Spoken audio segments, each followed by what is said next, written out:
name is Iryna Kuzina. I am from Kharkiv, Karazin National University. We are located in Ukraine and we are one of the 12 TRUEDEM partners.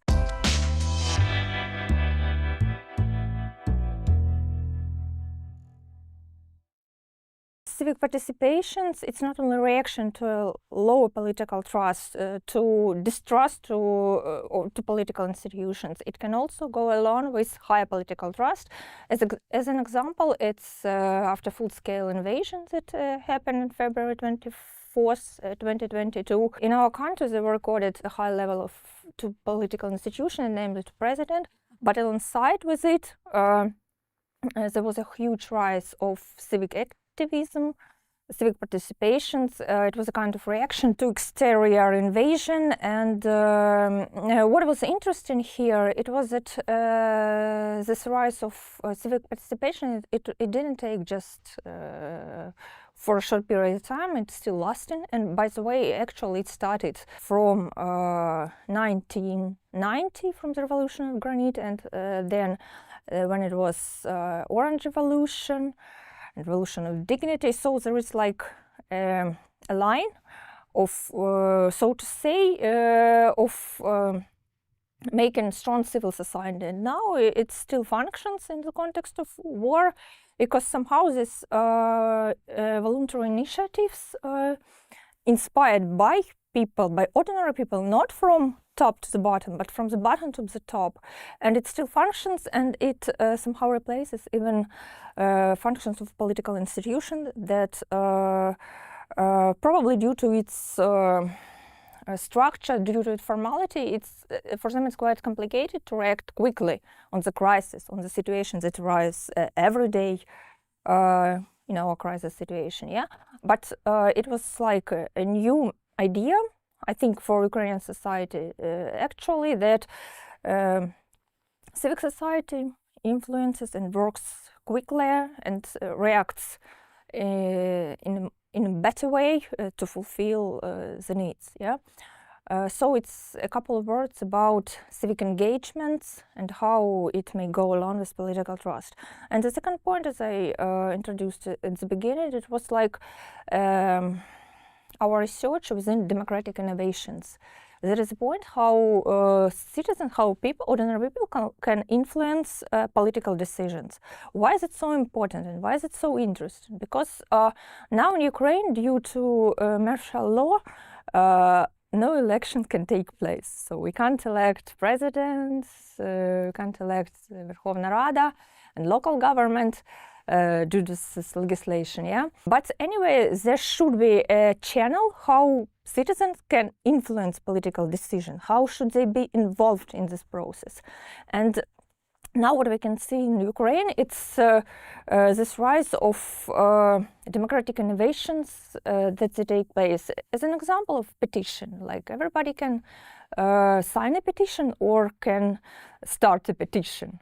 Another example is citizen assemblies that also took place in western part of Ukraine in 2024. It was the first time, and right now just one time.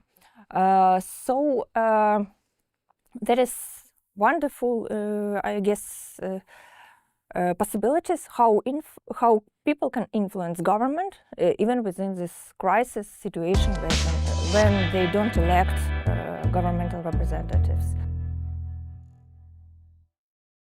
I know that my recommendations right now, they will be based on Ukrainian situation, because I mainly studied Ukraine.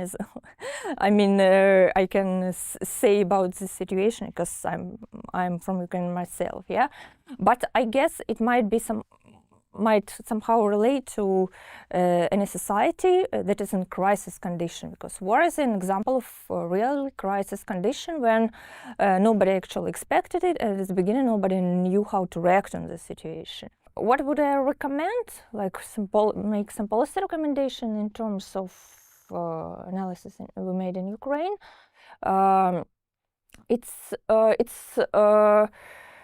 Engage people, ordinary citizens, in making political decisions the way it's possible. First, I think it should be noted that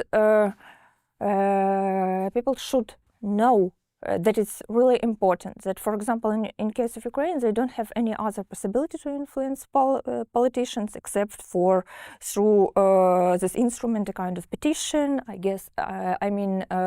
Or assemblies or participatory budgeting. So it's just understanding for people that is important. It can be done through civic education. Well, actually, we do it in school in Ukraine and even university, but I guess it should be like lifelong. It shouldn't stop just when formal education stopped.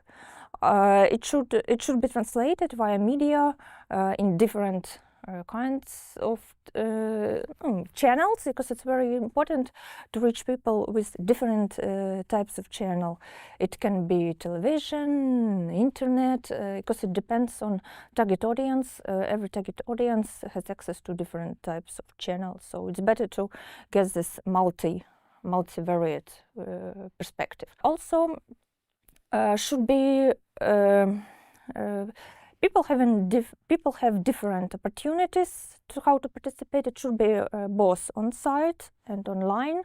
I mean, just to suggest as many ways as it's possible. And what is the most important in all those contexts, how to engage people in decision-making process? I would say that it's communicating and it's in functioning that way that citizens can really see that their decision matters. So it's not just formal, just to make this tick, yeah?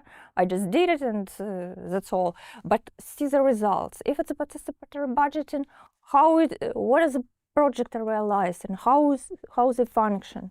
So if people see the results, of course they're involved in it more and more, and it builds trust to political institution, because there is a point of good communication between citizens and government. And also just, well, I guess this is the whole speech was about communication between citizen and government, and if it's effective and if it's done in a good way, and then of course it contributes to political trust. And no matter whether is it a society in crisis where there is a question of survival, physical survival, not just metaphorical one, but physical, but also that is a point like I think can be used even in this situation, crisis situation. So to organize this communication between citizen and political representative and political institutions the best way, and then it contributes to political trust and further legitimacy